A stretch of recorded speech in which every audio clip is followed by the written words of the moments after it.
Moi, cette vidéo, ça va vous expliquer un petit peu ce qu'il y a eu de fait sur le prototype, je veux dire. C'est ce que je vous expliquais, hein, le phénomène de Pontet. Voilà, ça a pas été terrible sur ce point-là en tout cas. Le restant, vous voyez, on va dire, c'est correct, mis à part quelques endroits.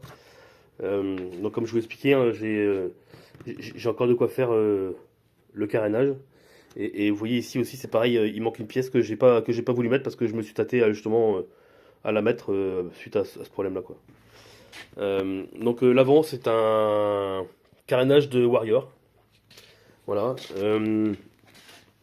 Tout ce qui est triangle, c'est du Banshee.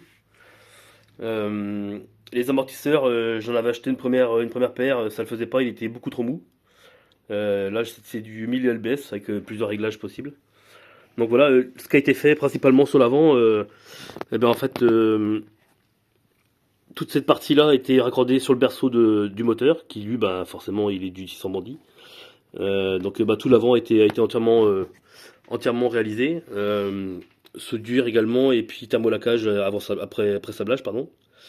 Bon bah voilà, tout ce qui est là, hein, tout ce que vous voyez là, ça a été fait maison.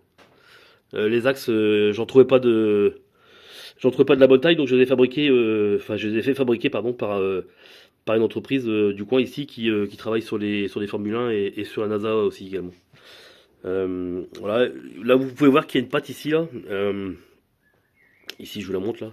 Cette patte là en fait, elle est là pourquoi? Parce que en fait, la partie qu'on a rajoutée ici, qu'on a fabriquée, est soudée sur cette patte. Et pourquoi cette patte? Parce que je voulais que le moteur soit possible d'être retiré. Ouais. En fait, si on peut pas démonter ce demi-berceau, c'est comme ça qu'ils appellent ça. Hein, il y a un demi-berceau ici, là, que je vous montre ici, là. Si on retire pas ce demi-berceau, on peut pas sortir le moteur. Et bon, l'intérêt, c'était quand même de pouvoir travailler bah, enfin, facilement sur le cadre sans avoir le moteur. Donc forcément, cette partie a été réalisée en plus, quoi. Donc sur le berceau, comme je vous l'ai dit, il n'y a eu aucune modification de fait. C'est vraiment celui d'origine. Les pattes de fixation sont d'origine. Euh, la modification arrière, elle commence à partir de là. Voilà. Là, on est venu greffer la boucle arrière du quad. Parce que la boucle arrière de la moto me plaisait pas. Et en plus, la moto avait subi un accident et c'est l'arrière qui avait mangé, quoi. Donc voilà, ça me plaisait pas. Enfin, voilà, il fallait que ça ressemble quand même à un quad et pas non plus une moto, quoi. Bon, bah là, vous voyez, des supports ont été refaits pour le système de freinage. Sur le bras oscillant, vous voyez, il y a une grosse plaque qui a été rajoutée aussi. C'était pour rigidifier comment ça s'appelle, le bras oscillant arrière. Voilà. Bon, bah forcément, toutes ces pattes ont été réadaptées pour pouvoir mettre les accessoires comme les pots d'échappement.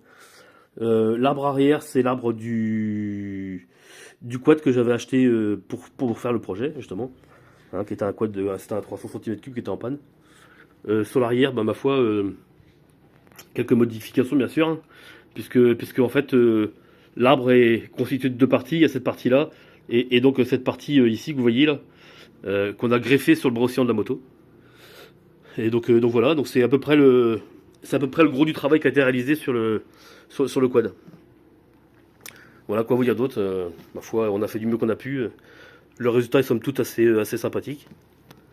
Là, je vous montre ici en dessous là, cette patte qui démarre là et que vous retrouvez ici en dessous là. C'est une patte que vous voyez qui a été percée, fabriquée maison bien sûr, et qui a été percée à différents endroits. C'est pour faire le réglage de la hauteur du quad. Voilà, selon ce que vous voudrez en faire. Si vous voulez faire plus du chemin avec, il faudra adapter le réglage en fonction, quoi. Voilà.